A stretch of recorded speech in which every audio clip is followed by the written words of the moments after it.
Hoje nós encerramos a nossa série, O Poder de uma Alma Curada, e hoje nós vamos falar um pouquinho sobre resiliência, a resiliência de uma alma curada. Mateus capítulo 7, verso de número 24, peço a você que acompanhe a leitura do texto comigo.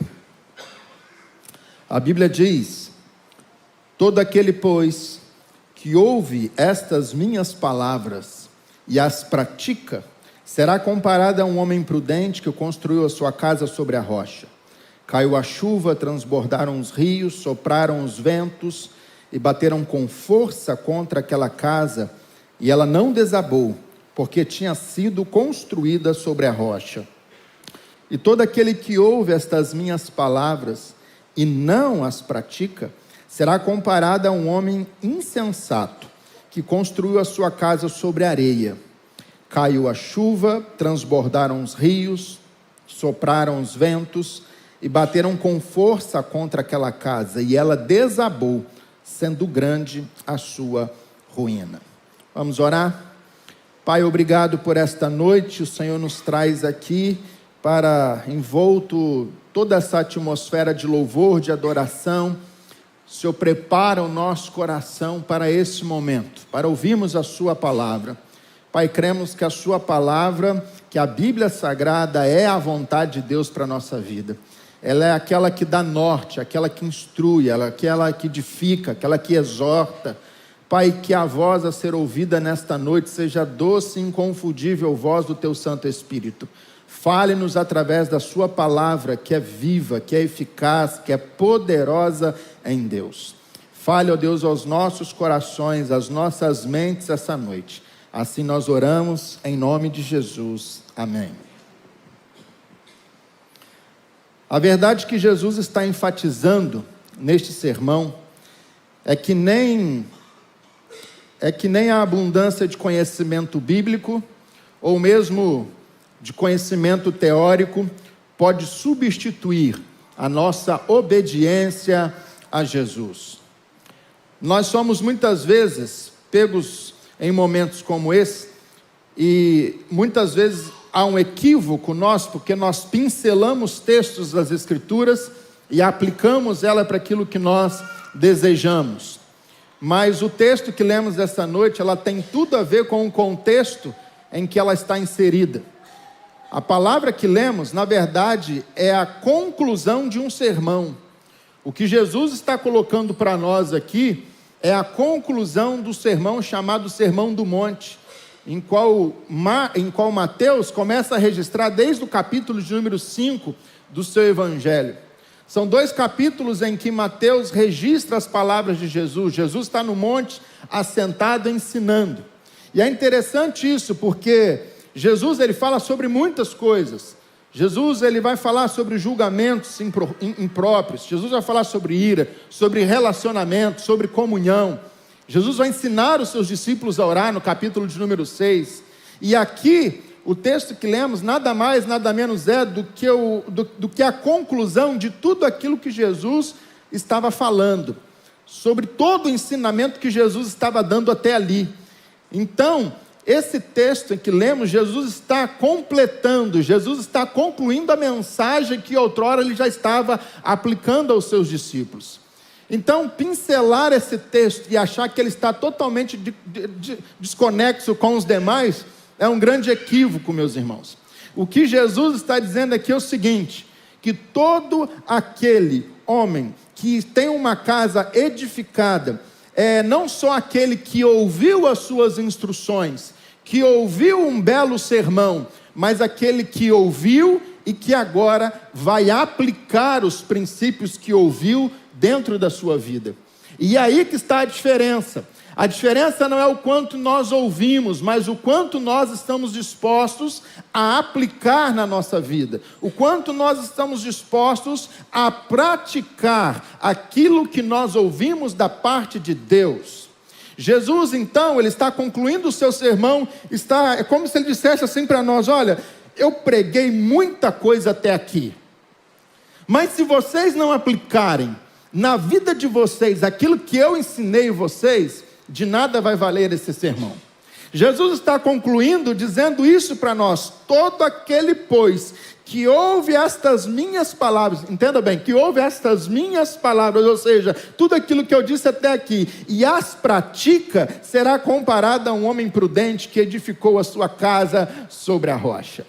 Portanto, a grande questão não é se dizemos coisas simpáticas, educadas, corretas, entusiasmadas acerca de Jesus, mas se nós de fato estamos dispostos a obedecer o ensino de Jesus. Todo o Novo Testamento oferece a salvação, e essa salvação, a Bíblia diz que ela somente pela graça de Deus, somente por meio da fé, sem considerar qualquer tipo de obras. A Bíblia diz que não é porque praticamos boas obras é que nós seremos salvos, absolutamente. A Bíblia diz que o que era necessário para a nossa salvação, Cristo já fez de forma total, de forma completa, de forma perfeita, na cruz do Calvário. Na cruz do Calvário, Cristo rasgou a cédula de dívida que nós tínhamos contra Deus. Na cruz do Calvário, Deus nos reconciliou consigo mesmo, por meio da morte de um justo. Portanto, a prática que Jesus está colocando no verso de número 24, não é a prática de justiça para obter salvação. Não. O que Jesus está querendo dizer é o seguinte: Jesus está enfatizando que é os que realmente ouvem o Evangelho, que professam a sua fé, são exatamente estes que darão evidência da sua fé por meio da sua vida de obediência. Portanto, obedece a Deus aqueles que são de Deus. Tem deleite, tem prazer, tem gozo na presença do Senhor aqueles que pertencem ao Senhor, meus irmãos. Por isso, o primeiro passo e o mais importante para que esta realidade se cumpra na sua vida, não é simplesmente se esforçar para aplicar isso que Jesus ensinou, mas é render-se à graça salvadora de Cristo Jesus. Somente aqueles que pertencem a Cristo podem executar e praticar as coisas de Cristo. E é muito interessante isso, porque via de regra, a gente cobra atitude de crente para quem não é crente. Já percebeu isso? A gente cobra que ele dê fruto de arrependimento, mas ele nunca se arrependeu. Nós cobramos do outro que ele nunca vai poder ou melhor, o que ele ainda não pode nos oferecer. Porque vida de edificação na rocha, vida que se compromete em fazer a vontade de Deus, é vida que já foi transformada, é vida que já foi renovada, é vida que já foi vivificada pelo poder salvador de Cristo Jesus. Ele nos deu vida, diz Paulo aos Romanos, Ele vos deu vida estando vós mortos em vossos delitos e em vossos pecados. Portanto, se nós quisermos dar bons frutos, se nós quisermos seguir uma vida de prática de justiça, em primeiro lugar, nós precisamos nos render à graça salvadora de Cristo Jesus. Estamos agora nas considerações finais acerca do quadro contínuo dos versículos de número 24 ao 27. E as advertências que Jesus nos dá é a advertência do perigo de nós confiarmos nas nossas próprias obras, de nós confiarmos nas nossas próprias forças e das nossas próprias atividades. Portanto, isso é um grande perigo, meus irmãos. Entender que nós merecemos o céu, que o céu é conquistado pela força humana, que nós devemos nos esforçar para poder ganhar a salvação. É interessante isso, porque via de regra nós ouvimos expressões como essa: eu estou pagando o preço, pastor. Já ouviu isso? Pastor, eu estou pagando o preço para ir para o céu. Olha, eu estou pagando o preço para poder as coisas... pagando o preço, meu irmão. Tudo que era necessário para pagar, Cristo pagou, e Ele fez isso na cruz do Calvário. Amém, meus irmãos? Portanto, o que eu e você precisamos é nos render, é aplicar, não pagar. Eu não quero me ater muito a isso, porque a gente tem muita coisa para conversar essa noite. Mas isso inclui, ao mesmo tempo, o perigo não só dessa autojustificação da nossa força, mas também dos nossos próprios sentimentos, que a Bíblia diz que são enganosos. Tem coisa que você quer hoje e amanhã você não quer mais. Tem coisa que você queria ontem, que hoje já faz parte do seu passado. A nossa vida não pode ser habilitada ou baseada nos nossos sentimentos, porque os nossos sentimentos são muito voláteis. Os nossos sentimentos são inconfiáveis. Por isso que a Bíblia, Deus é extraordinário, meus irmãos. Deus é show. Por isso que Ele nos deixou a palavra dEle. Por isso que Ele nos deixou a Bíblia Sagrada, porque não importa o que eu sinto, o que você sinta, não importa o jeito que você está, o jeito que eu estou, importa é o que a Bíblia diz, e a Bíblia é a palavra de Deus para nós, meus irmãos.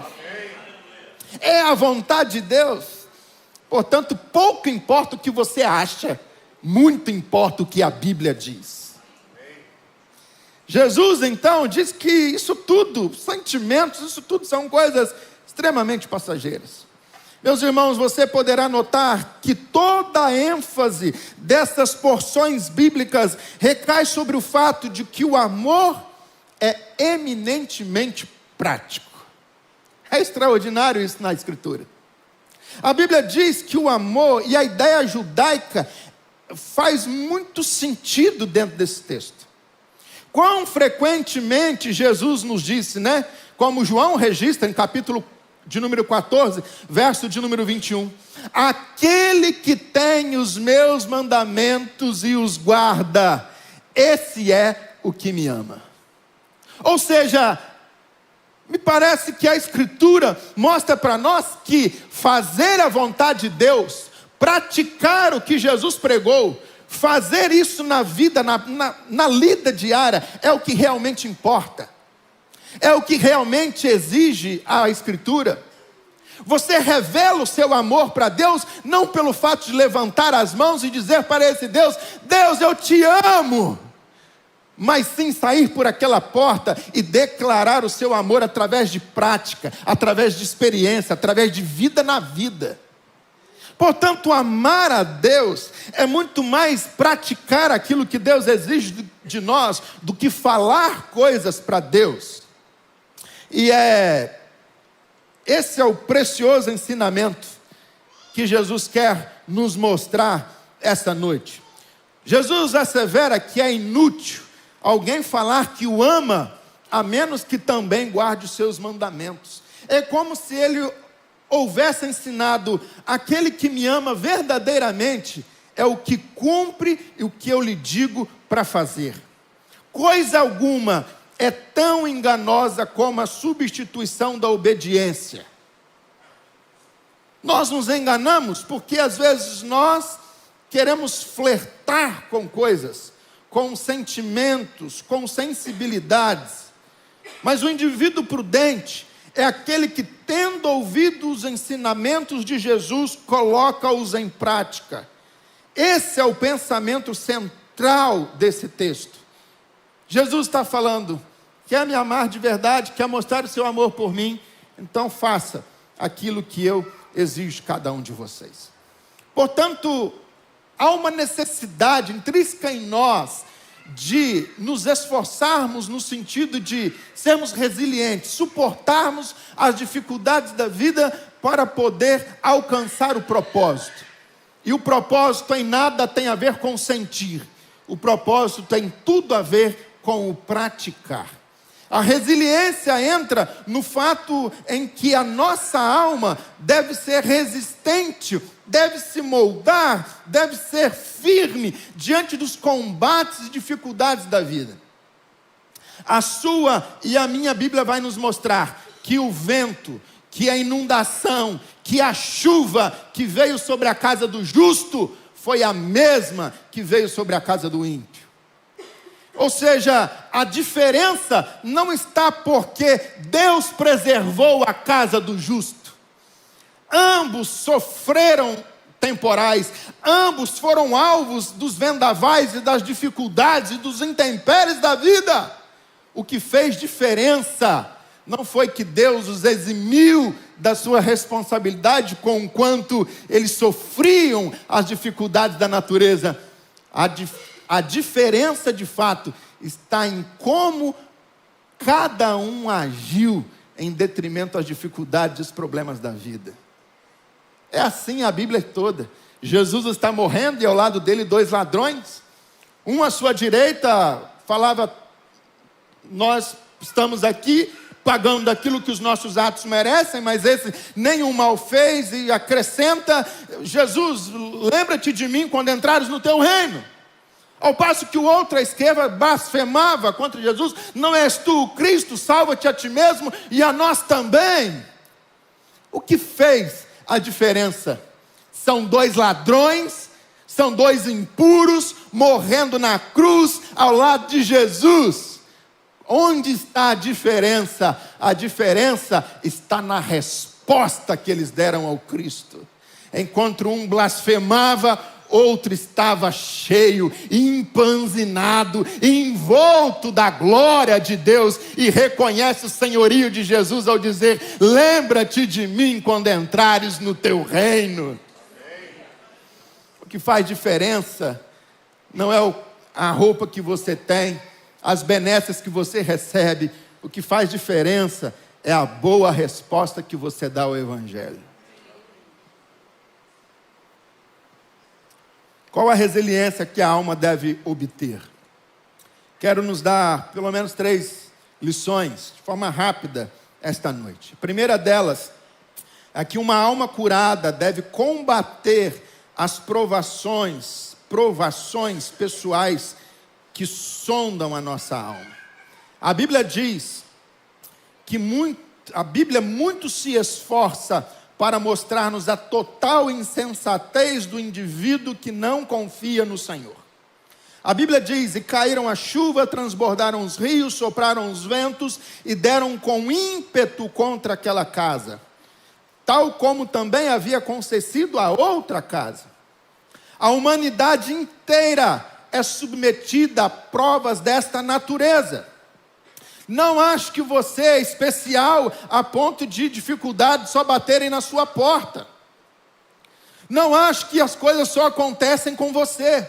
Encontrou gente assim? Ah, isso aqui só acontece comigo. Conhece gente assim? Podia ter acontecido na casa do outro, mas não, tinha que acontecer exatamente aqui em casa, né? Não tem jeito. Não. O mesmo vendaval que veio sobre a casa do justo foi o mesmo vendaval que veio sobre a casa do ímpio. Nós precisamos entender isso. Nós não estamos cercados, envoltos a uma redoma de vidro. Nós, conquanto nessa terra, passaremos por provações. Jesus disse isso: no mundo tereis aflições, mas tende bom ânimo, eu venci. Pronto, meus irmãos. Alguns têm ensinado que esses pormenores que se referem exclusivamente ao dia do julgamento, ao dia do juízo lá na frente.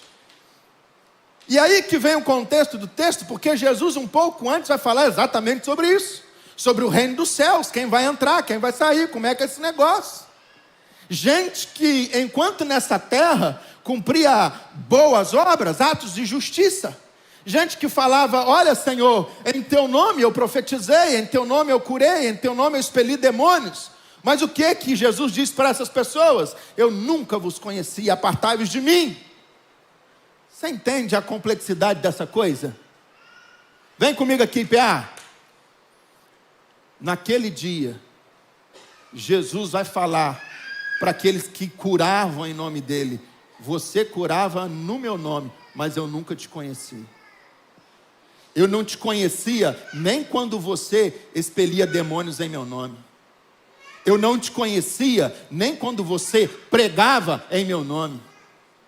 Eu não te conhecia nem quando você curava em meu nome. Eu nunca te conheci.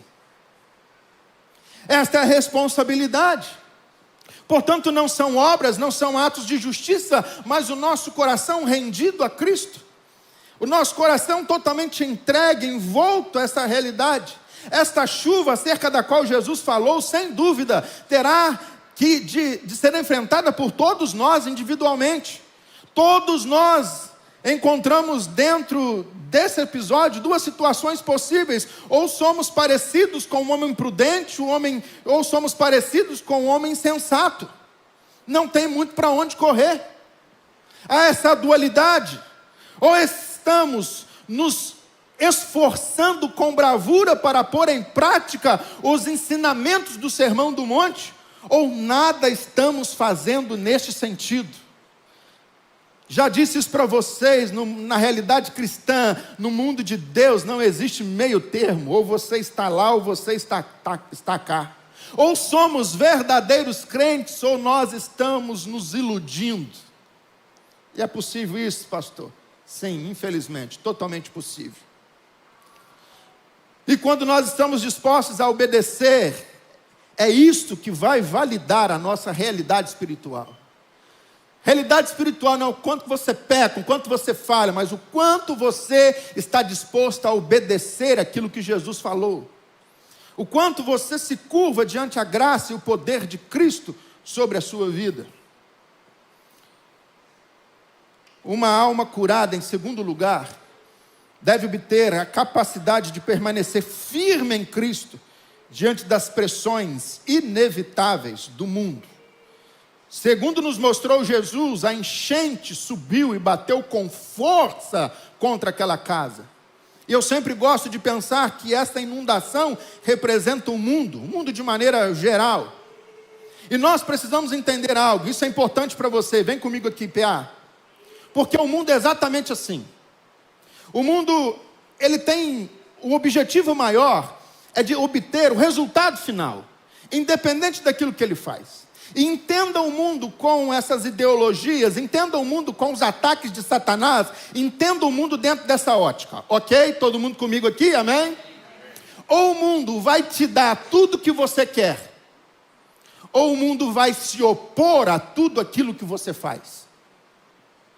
Em ambos os casos, se ele te afastar de Jesus, ele está cumprindo a missão. Ele estará satisfeito. Portanto, o diabo nem sempre vai vir contra você na ideia de se opor, na ideia de se combater. Muitas vezes o diabo vai te dar aquilo que você quer. Muitas vezes ele vai te oferecer aquilo que o seu coração deseja e busca. E por que o diabo faz isso? Porque ele sabe que quando ele te dá o que você quer, você ameniza, você suaviza. Ele sabe que quando ele diz sim e coloca nas suas mãos aquilo que o seu coração deseja, ele, através disso, ele te afasta de Deus. Guarde isso. Nem sempre o diabo vai vir e vai se opor a você. Muitas vezes ele vai vir e vai massagear o seu ego. Ele vai te elevar, porque quando a soberba entra no seu coração, Deus se afasta de você, porque Deus resiste ao soberbo. E muitas vezes você está achando, meu Deus, o Senhor está comigo, tudo de bom está acontecendo, as coisas estão convergindo tudo para a minha vida, que bom, que bênção de Deus. Nem sempre. Nem sempre. Porque o diabo, ele sabe exatamente como ganhar a sua atenção. Ele sabe exatamente aonde tocar em você. Eu conheci, para mim, dois grandes pregadores que eu tinha como referência, que eu tinha como grandes pregadores desse tempo. Os dois ficaram malucos. Os dois se apostataram da fé. E um deles deixou escapar, sabe? Deixou escapar. E ele disse o seguinte: eu comecei a cair, não é quando eu combati as dificuldades dentro da minha associação, eu comecei a cair quando eu chegava em um local e as pessoas começavam a me aplaudir. Foi ali que eu comecei a cair. Eu comecei a cair quando o presidente do país me ligava para que eu pudesse dar a ele algumas instruções. Eu comecei a cair, quando eu chegava em um ambiente, todos se calavam. E tinha uma mesa, uma cadeira especial para que eu pudesse sentar. Foi ali que eu comecei a cair. Portanto, nem sempre o diabo vem arrancando coisas de você.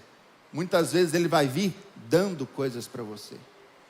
E a pior coisa que pode acontecer na sua vida é Deus permitir que faça-se a sua vontade. Essa é a pior coisa.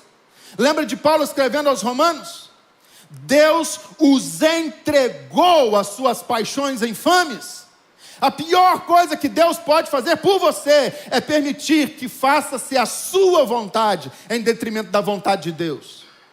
Por isso Jesus prega no Sermão do Monte, no capítulo de número 6, a partir do verso de número 9, e ele vai começar a ensinar os seus discípulos a como orar, e no processo de como orar, ele fala: faça-se a sua vontade, assim na terra como no céu. Nada tem a ver comigo, nada tem a ver com o que eu quero, nada tem a ver com o que eu acho que é correto.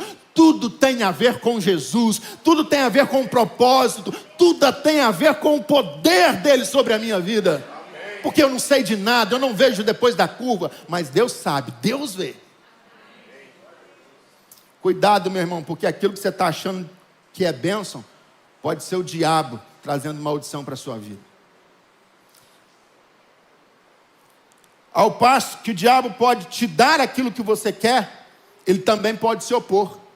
Ele também pode levantar contra, ele também pode causar ciladas, ele também pode vir contra você. E olhe bem para mim, ele sabe qual é o seu ponto fraco.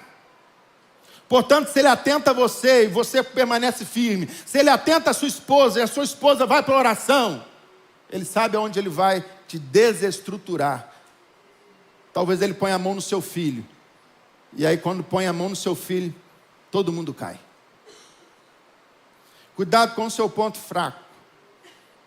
Não dê espaço para o diabo agir nos pontos sensíveis da sua vida. Cuidado com isso. Ele sabe aonde é o seu ponto fraco. Eu costumo usar como exemplo um boxeador que está dentro do ringue lutando e de repente o supercílio dele abre e começa a se esvair sem sangue, e o seu oponente vem até ele, e você acha aonde que o oponente vai mirar? Aonde está machucado, porque ele é cruel. O diabo é assim, ele sabe onde está sangrando, ele sabe onde está machucado, e ele vai exatamente ali, na ferida, para poder trazer dor, para poder fazer você desistir. Muitas pessoas desistem porque tem tudo, muitas pessoas desistem porque não tem nada. A realidade que Jesus nos mostra é que a nossa alma deve permanecer firme em Cristo, mesmo diante de pressões do mundo. Mesmo diante dos ataques de Satanás. O mundo não se importa muito com o método que vai ter que empregar. Afinal de contas, contanto que alcance o seu objetivo, para ele está tudo bem. Portanto, ele vem por um lado, ele não consegue, ele vem pelo outro. Em ambos, se acontecer de você cair, pronto, o diabo está satisfeito. Porque o propósito dele é ver a sua queda. Cuidado com isso, meus irmãos. Eu preciso encerrar a minha palavra a vocês esta noite. Terceiro lugar. Uma alma curada deve obter a firmeza de permanecer inabalável, mesmo quando os ventos mais violentos sopram contra nós. O diabo dispõe de muitas maneiras diferentes para tratar conosco. Conformidade com a palavra de Deus, Satanás pode transformar-se até em um anjo de luz. Aí vem a Bíblia mais uma vez. Por isso que eu falo, a Bíblia é show. Mesmo se um anjo vindo, lembra que Paulo vai escrever aos Gálatas? Mesmo se um anjo do céu viesse pregar o outro evangelho, que seja anátema. E ele repete, olha, eu vou repetir para vocês, caso vocês não tenham entendido. Mesmo se eu mesmo, ou se um anjo vindo do céu vier e vos pregar o evangelho que vai além daqueles que vocês receberam, que seja anátema. A Bíblia é show, não é, meu irmão? Ele pode se disfarçar mesmo diante de luz, citar as Escrituras. Ele pode tentar-nos por intermédio do mundo. Todavia, por outras vezes, ele nos ataca de forma direta. Ele pode lançar dúvidas. E ele pode tentar negociar conosco. E agora eu quero chamar a sua atenção, porque eu quero retornar um pouquinho a um texto, melhor para cá, né? O texto do Antigo Testamento. Quando o povo de Deus, sob a liderança de Moisés, está para sair do Egito. Depois você lê em casa todo o texto.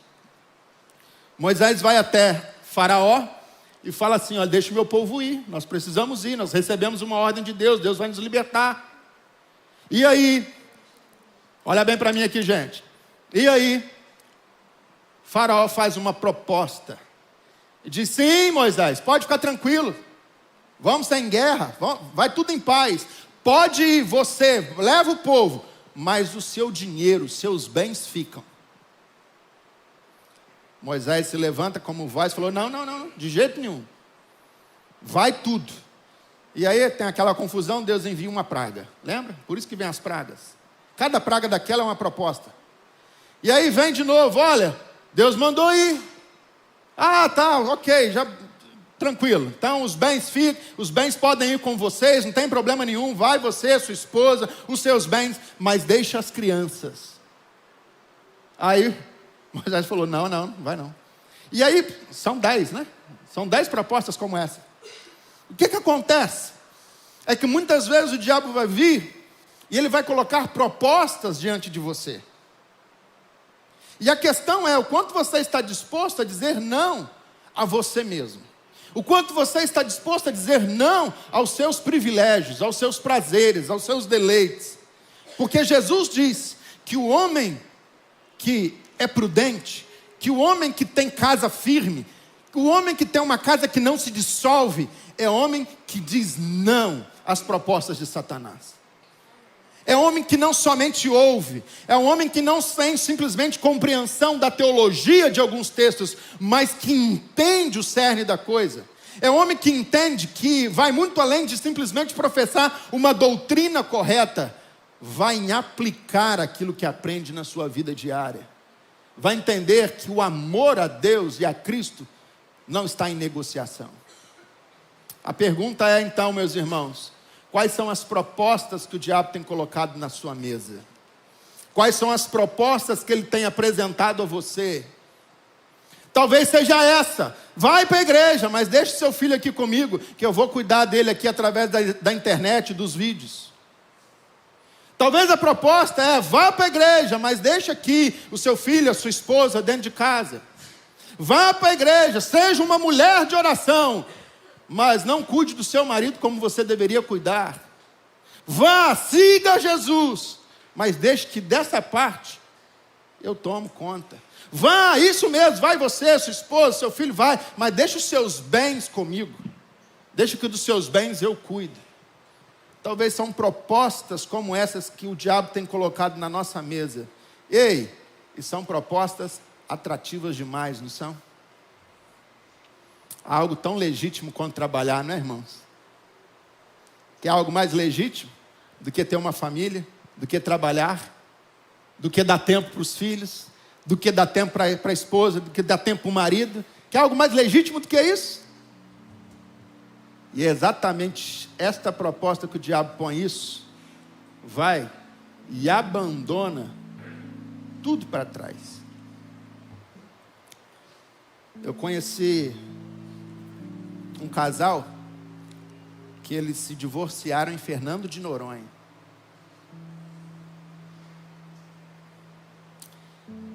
Ele era uma pessoa que tinha um poder aquisitivo muito bom. Foi promovido no seu trabalho e ganhava muito bem. E quanto mais dinheiro, mais eles viajavam. Chegou um tempo que todo final de semana eles viajavam para algum lugar, porque eles tinham recursos. E aí, igreja, Deus, esse negócio é quando dá, né? Porque afinal de contas, eu tenho que cuidar da minha esposa, eu tenho que cuidar do meu marido. Foi na fatídica viagem para Fernando de Noronha que veio o divórcio. Não importa quão bonito seja o ambiente, Se você ceder, se torna um inferno. A questão não está com o que está fora de você, a questão está com o que está dentro. Adão e Eva pecaram no paraíso, gente. Mas Jesus suportou as tentações em um deserto. O lugar pouco importa, importa muito é o que está aqui dentro. Todo aquele que ouve e põe em prática, esse é um homem prudente. Esta é uma mulher prudente, esse é um filho, esse é um jovem, esse é um adolescente prudente. O diabo nos bombardeia com pensamentos imundos, malignos e até mesmo blasfemos. Se você ler a vida dos homens piedosos do passado, vai descobrir que todos estavam sujeitos a esse tipo de ataque. Todos. Lembra de Jó?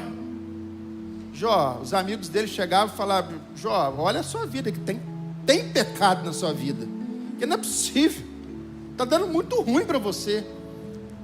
Se consagra a Deus, vai orar mais, que isso é falta de oração. Você lembra da mulher dele? Olha, amaldiçoa o seu Deus e morre, porque não tem mais chance para você. São propostas que são colocadas diante de nós todos os dias. Por isso, a gente precisa de resiliência. Por isso que a gente precisa se manter firme, para dizer não às propostas do Satanás. Mas tudo passa pela cruz. Sem cruz não há resiliência. Sem cruz não há perseverança. Sem cruz não há fortaleza para dizer não aos ataques de Satanás. Essa noite, Deus nos convida a olharmos para além daquilo que os nossos olhos naturais estão vendo e olhar essa realidade espiritual. Jesus prega um excelente sermão. Jesus prega o mais importante sermão já pregado até hoje, o Sermão do Monte. E ele resume esse sermão em uma palavra: obediência. Obediência. Porque eles ouviram. E o homem prudente não é um homem que ouve, porque você ouve. Todo domingo você está aqui, quinta-feira, você vai para casa agora, vai assistir um podcast amanhã, você vai ouvir a mensagem, talvez você vai ver essa mensagem de novo, eu não sei. O que vai fazer diferença na sua vida não é o quanto você ouve, mas o quanto você pratica, o quanto você obedece. Essa é a distinção entre aqueles que põem a sua casa na areia e aqueles que põem a sua casa na rocha. Obediência.